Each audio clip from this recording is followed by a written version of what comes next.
many couples often ask me, who should wash? Uh-huh. Who should cook? Uh-huh. Who should go to the market? Uh-huh. You see that market thing? Ah. Hello, and welcome to another episode of the Love Life podcast, brought to you by Love, Passions, and Wholeness. I am Olola Day, and this is my husband, my co-host. Hello, everyone. Welcome to this episode. We hope you would have a good time here. Okay, so in this episode, we'll be talking about house chores in marriage.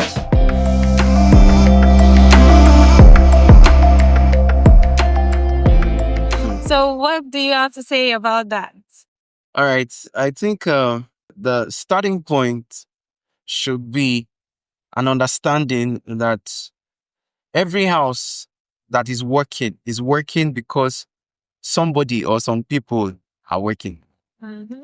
Every home that is functioning well is so because somebody or some people are working. So the house is clean, not because it is clean by itself. It is clean because somebody is cleaning it. Yes. The clothes we wear are clean because somebody is cleaning them. The food we eat is available because somebody is cooking them. So house chores starts from a place of understanding that what we do is not doing our partner a favor, but it is our contribution to a working home. Whatever we do in the home is our contribution to a functional home.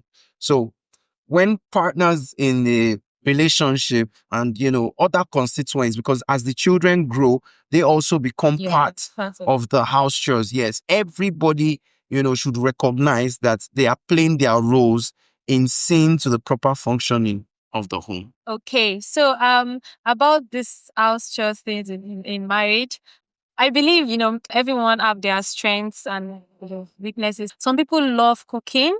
Some people don't. It's not like they have an interest in. They can cook, but it's not like they really have an interest in cooking. Yeah. They are more of maybe the arranger. They like arranging, making sure the house is clean. Yeah. Cleaning the floor, washing the bathrooms, and all of that. And some people don't even like washing plates.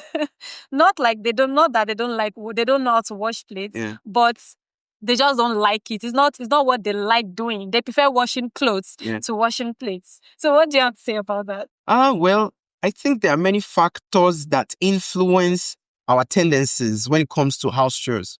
One of it is how we were brought up. Yeah. For instance, if you were brought up in a home where you didn't participate in the house chores, except you give yourself to deliberately learning to do it, you might consider it a burden. Because truth be told, house chores could be quite tiring sometimes. Yes, very tiring. Especially if you live in a relatively large house or you have many children, or in fact, even one child is a lot. One child is So house chores could be quite tiring, but there are factors that influence our approach to house chores. Like I said, number one is how we were brought up. Another thing is our preferences, our individual preferences. Yeah. I'm sure we'll talk about that much later, but that one person is giving themselves to a particular house chore is an indication that the person is interested in the advancement of the home. Mm-hmm. Do you understand? So if somebody is washing, it doesn't mean the person is less than the person who is cooking. If somebody is cooking, it doesn't mean the person is less than the person who cleans the house. Every house chore should be appreciated and celebrated because we all put together our contributions towards the advancement of the home. Yes. Yeah. Even the children actually, Yes, so yeah, they help. I remember the first time I told my son, I gave my son my plate to take to the kitchen after I was done eating. The joy in my heart that, so I'm now at a position where I can send my son to do this for me. I remember the first time he brought me a bottle of water. Yeah. Oh my God. He gave me joy that my son is now part I of remember the when I house told chores. him Yeah. to get me the broom, and then he ran with so much joy. He ran to pick the broom, mommy broom. I said, "Oh my God, I Yes. cannot send my son to get us things in the house." That should tell us that the starting point of house chores, or the starting point of building healthy involvement with house chores, is when the children are still very young. Yeah. I mean, our son started getting involved with house chores before he clocked 2. Yeah, before it took. Yes, before he clocked 2. From the moment he could walk and grab things, we started engaging him in house chores. And he likes it. And he does it with joy, especially when he's commended for it. Yeah. And that's another thing we should learn. Anybody who is doing anything towards the advancement of the house should be appreciated. Yes, should be commended. There are several times when we tell him to take our plate to the kitchen, and then we tell him thank you, and he responds by saying you're welcome, mommy, you're welcome, daddy. Yes, that's it. So the question, or the billion-dollar question that many couples often ask me: who should wash? Who should cook? Who should go to the market? So, you see that market thing? It's serious. Exactly. So I usually say I have a formula. I have a formula for couples when it comes to delegation of house chores. And I would call it the PIS formula. Let's learn this. The PIS formula. So when you ask yourselves, who should do what in a marriage? That is, who should cook? Who should clean the house? Who should iron the clothes? Who should wash? Now, talking about the PIS formula, it doesn't mean an absolute surrender of the responsibility to the person when this formula is employed. It just means that this is the person who drives the affairs of this particular house chore. So let's break down the PIS formula. The P stands for passion. So the question is, who is passionate about this particular house chore? Because it's in passion you find enthusiasm, you find joy. You don't want the how to spoil the what. Yeah. Are you with me now? You don't want the how to spoil the what. How people do things matter a lot. For instance, now, you can't be cooking for me, frowning your face. I won't eat the food. But in the place of passion, joy is expressed. So who is passionate about this thing? For instance, I am passionate about cooking. Oh my God. So you know, my wife is passionate about washing and getting places clean. So based on those preferences, you know, the question, what would we eat, comes to me more often. And then cleaning the house is not even within my jurisdiction. I help in cleaning the house, all right? I help in washing sometimes. But we all know that the general overseer of the Ministry of Environment, exactly, the Arranger General of the Federation, as far as our family is concerned, is my wife. So that is the place of passion. Because it's in the place of passion that you execute house chores with joy. What could be a burden to others in the house is something that is done with ease and pleasure, where passion is present. So that is the P, and it is the first consideration when delegating house chores. Passion. You understand? You know, even as you watch your children grow, from the age of 1+, start observing which of the house chores are my children passionate about. So you don't just, out of exercising parental, authority, force children to do things they are not passionate about. Of course, I admonish, all right, and I advocate that parents should have their children learn everything. A child should be able to wash, whether male or female. A child should be able to cook, whether male or female. Yeah. A child should be able to clean, whether male or female. A child should be able to arrange the house, whether male or female. A child should be able to arrange clothes, whether male or female. So I know about a family where the mom was saying that the husband was telling their son, he's the only son. Yes. He has 3 sisters. And the husband was telling the son that it is not boys that are to be sweeping. Yeah. Imagine that boys don't sweep. It is the girls in the house that are supposed to sweep. We men, we go out to work and bring money home. No. So the ladies are the ones to clean the house, to cook and all of that. And do you know that there was a day, the mom said the boy voiced out this thing that the father has been saying into his ear. One day when she told him, come on, pick up the broom and sweep. And it was like, my daddy said boys are not supposed to sweep. And she was like, what? A child of ours, maybe just 8 years old. So imagine such a child growing up with this type of mentality. What if he starts living alone? Won't he clean his house? Or he won't clean his room? Exactly. Because before you become someone's partner, you're first an individual. And there will be some time where you have to live that individual life before somebody, joins you. Yeah. And the quality of life that you have lived before then will show when you're under your parents' tutelage. Yeah. So I admonish that parents, engage their children in everything because these things are needed for basic survival. Cooking, because there are some men that they will tell their sons to stay in the It's wrong. Let the women cook. Yes. Boys can cook, so they should learn. I can't remember anybody teaching me how to cook, but I learned by observation. Spending time around the kitchen with my mom got me interested in cooking. And that is it. So you don't let your boys play around while kitchen work is going, especially in their formative years. Yeah. So I've introduced them to all of the basic skills needed for the proper functioning of a home. Be observant of their passions. Sure. And then it is from there you now delegate those particular chores to them. In the earlier stages, you could rotate it. Today you sweep, tomorrow you wash, next tomorrow you clean, like that. But with time, let each child grow and do more of their, of the chores they are passionate about. Yeah. The second is the I, is what? Interest. So I stands for interest. While people may not be passionate about certain things, passion is stronger, but interest is the next step. You understand it now? So you may not be enthusiastic about it, but you are willing to do it. Yes. So the difference between passion and interest is enthusiasm. So the degree of enthusiasm in interest is less because you are just willing and you want to give yourself to it.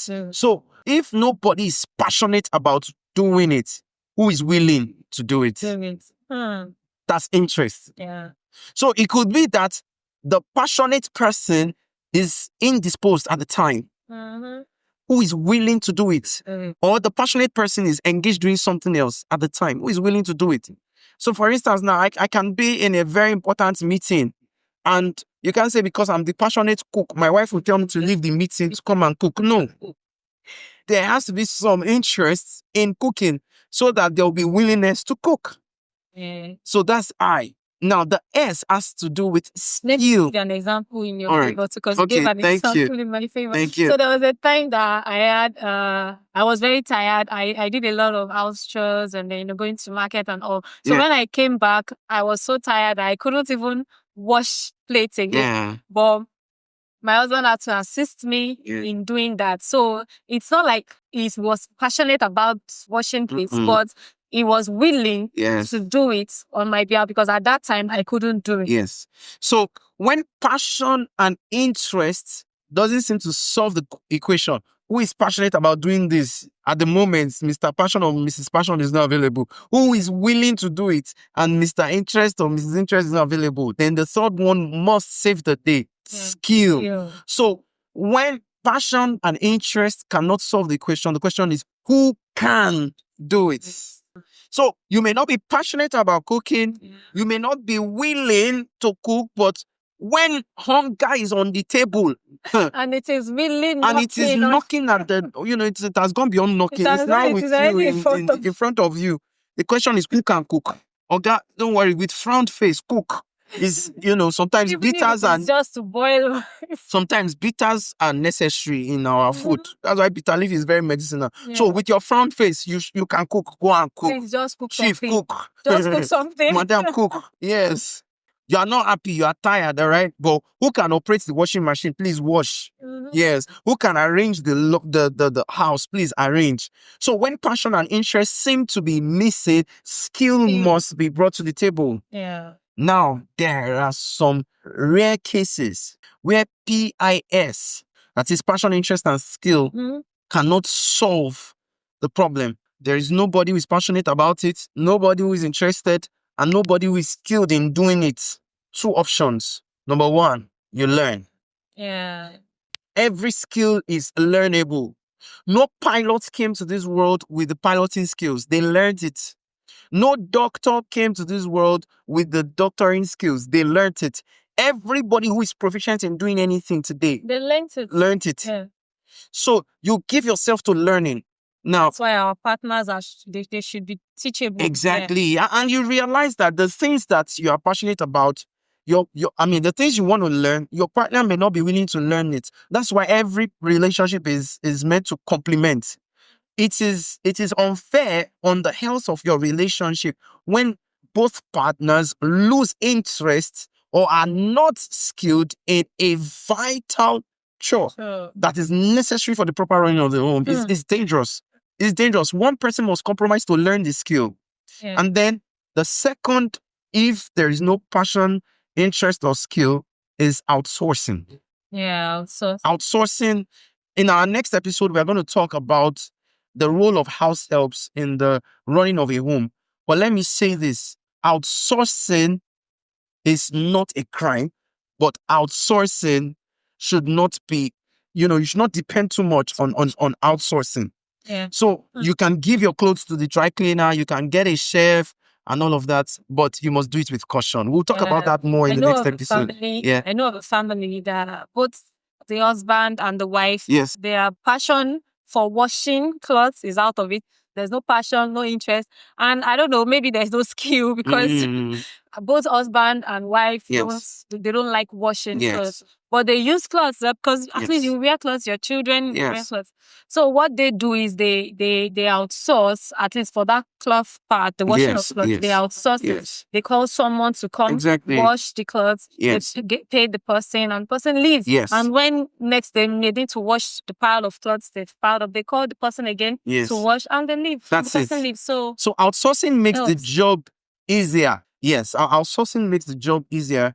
But one of the reasons why one of you or one of the partners must at least be skilled in whatever you want to outsource is because there might be a time when the person you want to outsource to will not be available. Yeah. Because the people you outsource to, they deserve vacations. Yeah. They deserve paid leaves. There could be a time where a health challenge or a family emergency would arise and the person will not be available to come there. Or the person might even be indisposed. Yeah, the person can be maybe sick, maybe in the hospital at that time. Come. Yeah. So whatever it is, make sure that every chore that is needed for the proper functioning of the home has at least one of the partners being passionate or interested or skilled in it. And while the other person who is either passionate, interested, or skilled in it is executing, please do well to be a supportive partner. Yes. Do well to be a supportive Please partner. Be supportive. There's sometimes when my husband can be cooking because he's passionate about cooking. So while he's cooking, I can just maybe sit by the kitchen. Now, even if it's just well done, just a helping presence. Some people you will know. Some men, you will know that this your wife. She has done this. She washed clothes, washed plates, cleaned the house, and she was passing in front of you to and fro, and not a single well done. Yes. No, that's not. And then on top of that tired body, you now still want her to still do. After all of that, fear God. And you'll be saying, come and meet me in the other room. Which other room? The other room. Please, fear God. So, please, and then ladies too, don't take for granted the fact that, okay, your husband assists you in doing some house chores. Yes. At least appreciate that. Oh, babe, thank you so much for assisting me to wash this. Gratitude. Oh, thank you so much for helping me mop the floor. Yes. It could even be thank you for helping me give the children a bath. Because, do you know, taking care of children, wow. It's a lot of work. So guys, please assist. Yes. Assist your wives in house chores. House chores are stressful. They are stressful enough to make a woman fall sick. Yes. Truth be told, it can help. It can make the woman fall sick. Yes. Because house chores is a lot of physical activity, and then when it gets too much over time, it can cause Men, let me give you an expo. If you know that you want to do the do with your wife, make sure that you are very supportive in any house chore she's carrying out that day. She would be able to read between the lines that this guy out to something, or this one that extra kind today. She would willingly, allow you do it. But if, in all of her house chores, you are finding it hard to say well done, you are finding it hard to support her, she also might find it hard to cooperate with you when you want to There do was a the thing. time I was doing a lot of house chores. I think I pushed most of my house chores to that day. So I cleaned the floor, washed clothes, washed plates and all. So before I knew it, my husband had gone out. By the time he came back, he came in with shawarma and a very nice chilled bottle of drink. Like, it was exactly what I needed at that time. And you can trust the signs and wonders that will happen after. I don't know what you define as signs and wonders, but it was great. Very great. So seriously, that's just him being supportive. Yeah. So please, we are saying this again. Guys, be supportive of your wives when they're doing house chores. And then ladies too, when you notice, okay, your guy is assisting you in doing this and that, be appreciative. Don't let culture chop your head. All right. There is no rule. There is no rule that says men cannot cook. There is no rule that says men cannot go to the market. There is no rule that says we men cannot dry clean. There is no rule that says, women cannot drop off children at school. There's no rule that says men cannot drop off children at school. Let's be present for each other. Let's be invested in each other, and together as partners, a good home, a healthy home can be built. We hope you've had a good time with us on this episode, and please do well to subscribe. The next episode is going to be on house helps. You don't want to miss it for anything. Thank you so much for joining us. We love you. Bye.